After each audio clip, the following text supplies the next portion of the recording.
Krishnalanka rowdy sheeter Sai Krishna అదృశ్యం case ఇప్పుడు కీలక మలుపు తిరిగింది. ఈ ఘటనపై విచారణ కొనసాగుతోంది. సిఐ నాగరాజుపై సాయి కృష్ణ తల్లి విజయలక్ష్మి ఫిర్యాదు చేశారు. ఆమె ఫిర్యాదు మేరకు హత్యతో సహా పలు సెక్షన్ల కింద కేసు నమోదైంది. ఈ కేసును ప్రభుత్వం సీరియస్ గా తీసుకుంది. నాగరాజుపై ఇప్పటికే సస్పెన్షన్ వేటు పడింది కూడా.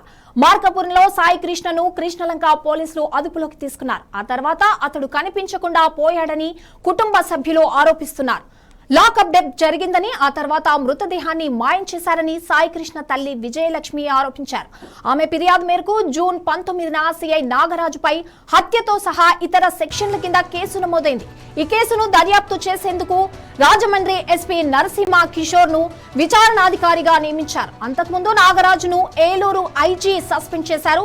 ఆంధ్రప్రదేశ్ హైకోర్టులో సాయి కృష్ణ కుటుంబ దాఖలు చేసిన హెబియస్ కార్పస్ పిటిషన్ పై విచారణ జరుగుతోంది. ఈ నెల 29న సాయి కృష్ణను కోర్టులో హాజరుపరచాలని హైకోర్టు పోలీసులను ఆదేశించింది. Vijayawada court Krishnalanka police station CCTV ఫుటేజీని, సాయి కృష్ణ తల్లి కాల్ డేటా రికార్డులను సమర్పించాలని ఆదేశించింది.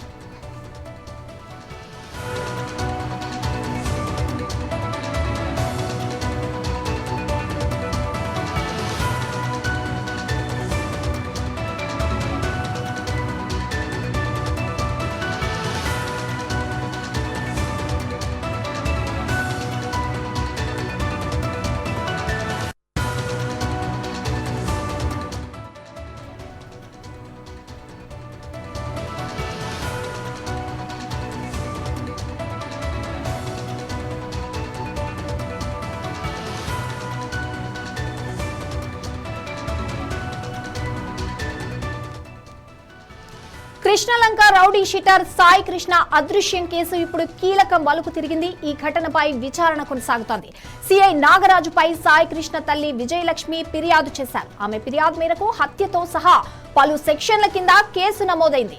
ఈ కేసును ప్రభుత్వం సీరియస్ గా తీసుకుంది. నాగరాజుపై ఇప్పటికే సస్పెన్షన్ వేటు పడింది కూడా. మార్కాపురంలో సాయి కృష్ణను కృష్ణలంక పోలీసులు అదుపులోకి తీసుకున్నారు. ఆ తర్వాత అతడు కనిపించకుండా పోయాడని కుటుంబ సభ్యులు ఆరోపిస్తున్నారు. లాకప్ డెత్ జరిగిందని, ఆ తర్వాత మృతదేహాన్ని మాయం చేశారని సాయి కృష్ణ తల్లి విజయలక్ష్మి ఆరోపించారు.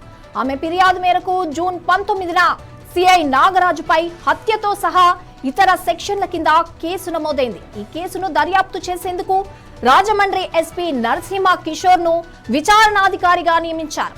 అంతకుముందు నాగరాజును ఏలూరు ఐజీ సస్పెండ్ చేశారు. ఆంధ్రప్రదేశ్ హైకోర్టులో సాయి కృష్ణ కుటుంబం దాఖలు చేసిన హెబియస్ కార్పస్ పిటిషన్ పై విచారణ జరుగుతోంది. ఈ నెల 29న సాయి కృష్ణను కోర్టులో హాజరుపరచాలని హైకోర్టు పోలీసులను ఆదేశించింది.